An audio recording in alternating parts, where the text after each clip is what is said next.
Hello and welcome to the TC Exchange podcast. I'm Amity Krause, ex-retail girl turned realtor turned business owner, where I teach new transaction coordinators how to navigate the complex real estate industry and coach experienced TCs how to level up their game and businesses to add even more value to their agents.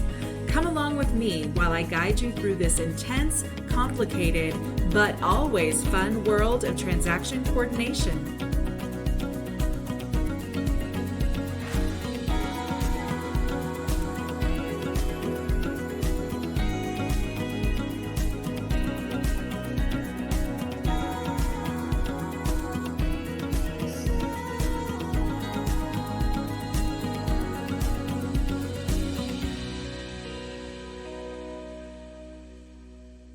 Well, welcome back to the TC Exchange, your go-to podcast for transaction coordinators navigating the dynamic real estate landscape. I'm your host, Amity Krause, and today we're going to talk about a topic that is close to many of our hearts, achieving work-life harmony. Now, I want to make sure that you heard what I said. I am not talking about work-life balance. I'm talking about work-life harmony. And the reason why I say harmony is because I believe that the word balance implies that you have to give up something in order to achieve something else. So that the balance is always, you're going to be higher on the work side and then you're going to be lower on the personal side or vice versa. And you're constantly going to be moving back and forth. And I feel like that's just not realistic, and that's not going to lead us to a life that we love. So I like the word harmony because it does imply that it is a much more harmonious and even relationship between our work and our personal life, and that both of those things, our work life and our personal life, can coexist without being in conflict. So that's my new phrase. I'm saying work-life harmony. It's not work-life balance. That's a bunch of garbage. So we have talked before about time management. We've talked about delegating. We've talked about setting boundaries before, all when we've discussed this topic about the work-life harmony and balance. Now, we're today going to talk about some different ideas because I think there's more than one way to achieve the harmony in your life. Now, I feel like this particular topic is so timely today. So I will give you a little bit of a real life backstory that's going on. And number one is today is a Wednesday. And, Wednesdays are kind of right in the peak of my busy time of the week. I'm busiest Monday, Tuesday, Wednesdays. Thursdays start to ease off a bit. Fridays are typically very light. And let me say that after being in this business for so many years, I have specifically designed my life this way. I've designed my checklist this way. I've designed my tasks, my back-end tasks, my time blocking, everything so that I can have lighter days so that I can achieve things. So that's the first point that I want to make. And actually, that's a great tip as you move along in your career as a transaction coordinator. A lot of us have this goal to achieve a reduced work week. And we learned all very quickly that when you're starting a business, that the dream of having a 20-hour work week, it's not going to be easy to get there. Really, you're going to be putting in a lot of hours ahead to try and build a life and build a system that will support you having harmony between your business and your personal life. But it may take some time to get there. And while I've also said that I hate the word hustle, pushing in the beginning so that you can back off in the end is important, but you need to have a plan and you need to have a strategy. So I'm starting to get a little off topic here, but here we are. So here we are Wednesday. I am going to visit one of my very best friends in Oregon I leave tomorrow morning and I'm coming back on Sunday. It's just going to be a short visit. She's my best friend from high school. We haven't seen each other since her wedding. So much has happened. I cannot wait for this trip. So I'm already scrambling. I am planning on taking off Thursday and Friday. I've designed my business so that shouldn't be an issue. I'll have a couple of things to do, but nothing really significant. But I also have another commitment that I make on every Friday. This is a very big part of my self-care, something that I needed to do because I found myself when I first started my business.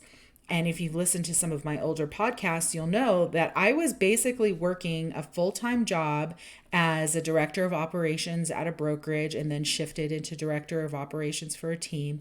And then at the same time, I started working on my transaction coordinator business, and the agent that I was working for, her business took off, and that turned into a 40-hour-a-week job too, except I had zero boundaries. So I was literally working 7 days a week, morning until night, like a very, very little downtime and free time. And I burned out. By the end of the first year, I was a mess. And then we got into the pandemic and things eased up and I could dial in my systems a little bit. But then we're in like some of the busiest real estate times of the world. And I was insanely busy even with the pandemic lockdowns and so on, because it didn't really feel very different to me. I was already working at home at the time. So now I was just working at home and I had to put a mask on when I did go outside. That was how it felt. And so by the end of 2020, I was really struggling. And I ended up backing off from transactions a little bit. We brought in some additional help. That was the moment that I realized I needed to add help and get assistance. And so I started working on that. And then in 2022, I said, okay, I need to start protecting my peace. And so this brings me to the point of the story, or this commitment that I made. On Fridays, this is a routine that a good girlfriend of mine started doing this during lockdown. We would get together on Fridays. We would go get breakfast burritos from a local burrito place. We would then eat our burritos sitting outside, socially distanced. And then we would take a walk around the lake or around the ponds. And it was just a wonderful, wonderful thing that we did every Friday. And that was a tradition that we continued. And it's changed over the years. We still get together for those breakfast burritos. And we do that every Friday, regardless of whatever diet that we're on or whatever changes we're making. We know that Fridays are breakfast burrito days. And the only time we ever miss it is if one of us are going out of town. So here I am. So now you're all caught up. Here we are today. So it is Wednesday. We normally have breakfast burritos on Fridays, but because I am going out of town to do another amazing self-care thing, I am not going to be able to do that. So we're like, well, we need our time together because this is how we fill each other's cups up. And we made arrangements. I have a gym class this morning that I'll be going to in a little while. And then we were going to do brunch and do our breakfast burritos. And then I would come home and I would wrap up my week, tighten all of the knots, do all of the things, record the couple of podcasts like this one, getting all of that done so that I can be away for a couple of days this weekend and then come back next week and not have a huge pile. So I had a lot of plans. Well, life happens, right? So life happens. And she calls me and she's like, oh crap, my car is a mess. I am in the middle of getting this rearranged. How flexible can we be today? This is what I'm thinking. Can we do lunch instead? And then would you mind driving me home because my car's in the shop and I'll need a ride. And she lives 35 minutes away. So my instinct is yes, of course. And then my work side of me is no, you've got 1,000 things to do. You can't really be flexible today. Your personal stuff is important. Yes, but you have work commitments that you need to achieve. And I thought about it and I thought, I am so grateful that I have designed my life in a way that I can do what I need to do when I need to do it. And that was one of the goals that I had. And so I have made some adjustments today. I still have my gym class that I'll be going to this morning. I made some adjustments and I am recording this podcast way earlier than in the day than I initially planned, but this will be able to go out as scheduled, and I will still be able to go and have the important connection and lunch with my best friends, and it will be fantastic. So I am grateful. This is the point of my story, guys, is that creating a life where you have real work-life harmony, where you can do the things and nothing has to be sacrificed if you're able to shift some things around.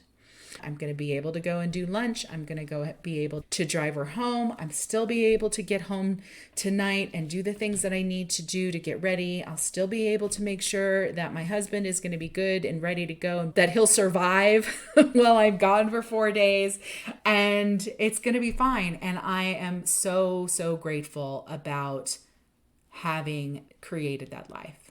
So that's the beginning part of my story. And one of the real reasons why creating work-life harmony is so important. So here's some other things that I think are really some great tips about when you were working at a fast pace and you're working from home and you're disconnected and you just work all the time. And how in the world are you going to make everything happen? All of the things happen. How are you going to make your personal life happen? How are you going to make your business life happen? One tip that I have, so here's one, is a micro wind down routine. I tend to use focus apps when I'm working, and I will get in a zone, and it will be very, very hard for me to shift away. When I've decided that my work day is done, it'll be really hard for me to turn it off. And I think that a lot of us have experienced this, right? Maybe we have a partner, or maybe we've been the partner where we have been working out of the home. We have had a really crappy day and we're just in a really crap mood. And we take it out on everybody around us. We take it out on our kids. We take it out on our partner. We take it out on anybody who comes in touch with us. We're just miserable. And it's hard to get away from. And you really need to be very, very intentional about how you release that kind of stress. So what I do suggest doing, one idea I have, is to create this micro wind down routine. So taking pretty short 5 to 10 minute periods where you're going to mentally transition from work to your personal time throughout the day. So for example, you just uploaded a bunch of compliance documents. You finished that time of your time blocking.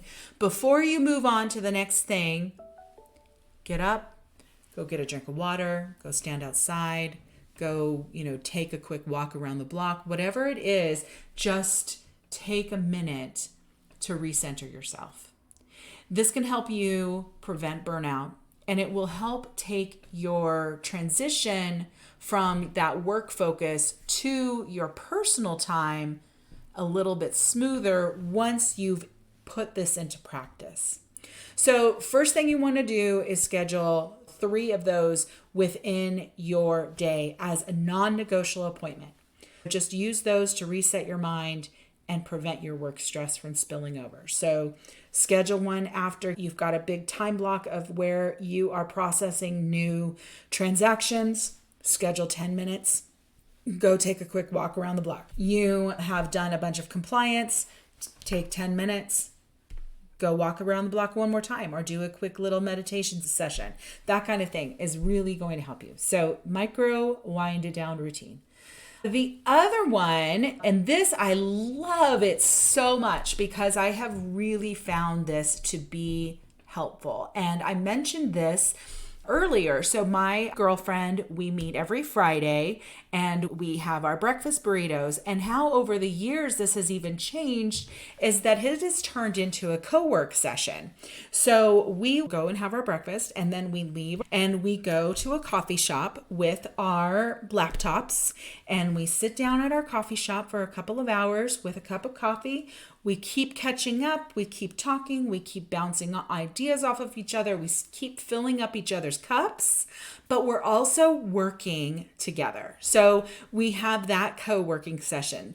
Occasionally, we'll get a group of girls together and a group of ladies and other real estate agents, transaction coordinators, even outside of the industry, just people that we're friends with, and we call it a ladies' work day, and we go over to one of each other's houses and we all bring our laptops and we sit around and we all work together and chit chat and have a little fun time and laugh, and it's great. It's wonderful. And you can do this virtually as well. I have another girlfriend who does a virtual co-working session with some people that she's connected to. One of them lives in Australia, and they're doing co-working sessions with a Colorado person, a Australian person, and I think they have a third person, I think that's on the East Coast.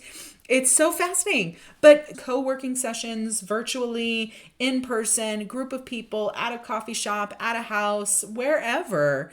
I love this. It creates such a great sense of community and accountability, and it's really about sharing challenges and solutions. Listen, you guys, I am sure most of us are working from home. We're working solo. We may have kids running around in the background. We may have our furry coworkers with us too. But sometimes it can be really, really isolating and it can be lonely. And so creating and building a virtual co-working session with your people can be a great way to combat that. And you can do that again on Zoom. You can use Google Meet. You can even just check-in days. It's so important. So I love co-working. All right, here's another one. Personal growth day. So it doesn't have to be Friday. It doesn't have to be any specific day. Pick a day though. And then what you want to do is dedicate the last few hours of that day for your personal growth activities that indirectly benefit your work. It could be a time to read a book on real estate trends, taking an online course on emotional intelligence. We work in such a volatile, passionate, emotional at times business. Being emotionally intelligent is really important. So take an online course on emotional intelligence, journaling your reflections for the week. It will help enrich you personally, but it also is going to bridge the gap between your personal and professional development. And doing this on Friday will make your transition into the weekend even more meaningful. So block out your time on your calendar just as you would any other work meeting and choose activities that genuinely interest you and commit to them. I also love a tech-free day. We are dominated by digital things coming at us. One thing to try is a tech-free, let's say it's a Tuesday. We have set aside time to disconnect from technology, especially work-related technology, devices, platforms. Put your phone away, put your laptop away, put your tablet away, all of those things, just disconnect, and it will help you improve your mental well-being and your work-life harmony. If you dedicate your Tuesday evenings, for example, to being tech-free, it is going to allow you to have a peaceful break and allow for your quality time with your family, with your hobbies, or just simply relaxing. So you just want to start for a couple of hours, turn off everything, and then engage in things that you love, like reading or cooking or taking an outdoor walk. We're getting into the spring where we're not seeing the snow as much. Maybe, it's a great time to start getting out for an evening walk after dinner. Anything that doesn't involve a screen or technology. And really, this is going to become a cherished routine that really, really enhances your well-being. You will love this. Monthly professional detox day. Okay, so this is a full day set aside every month to step away from all work-related activities and focus solely on personal life and well-being. It's a day to recharge, it's a day to reflect, and it's a day to engage in activities that you love, but you often don't have time for due to your work commitments. For us TCs who have constant deadlines and client needs, having a scheduled day for a complete professional detox can significantly improve our overall happiness and productivity. And I want to say this is different than Saturday and Sunday. This is different than a weekend day. This is a you day. You're going to pick a day that typically is going to have the least impact. Let your clients know and your team know, and then indulge in your hobbies, spend time with your loved ones, go get some pampering done, relaxing. This is going to rejuvenate your spirit and also enhance your efficiency and creativity when you return to work. So I feel like this is a separate day. This is not a weekend day. This is not using the bank holiday as an extra day. This is a special day. When you're getting started, if you have to use a bank holiday where things are a little bit slower to make things work, then do that. But know that your goal is to get to just a special day. And adding that self-care time in is really so important. And then my last tip is a learning lunch hour. So what I want you to do is take your lunch break. And if you don't have a lunch break, try and get a lunch break in away from your desk, even if it's standing at the counter in your kitchen. Get out of your office. Take that lunch break and turn it into an opportunity for learning that something new that isn't related to work. So it could be a new language, a webinar on astronomy, anything that's engaging and learning that feels fun and refreshing. This is going to help break up your work day with something enjoyable, but it's also going to stimulate your brain in new and different ways, which can indirectly benefit your work performance by boosting creativity and problem-solving skills. So to do this, you'll plan your learning lunch hours at the beginning of the week, pick your topics or your classes that excite you and commit to them just like you would a work meeting. And this is going to help make sure that you're not just eating at your desk or working through your lunch. This is going to give you a real and meaningful break that enriches your personal and your professional life. So I think that incorporating these strategies into your routine can transform the way that you balance the demands of your career with the joys of your personal life and create a more fulfilling and harmonious daily experience. Now, again, I know that some of these are going to be kind of challenging when you're getting started because you're still in that mode where you are pushing really, really hard.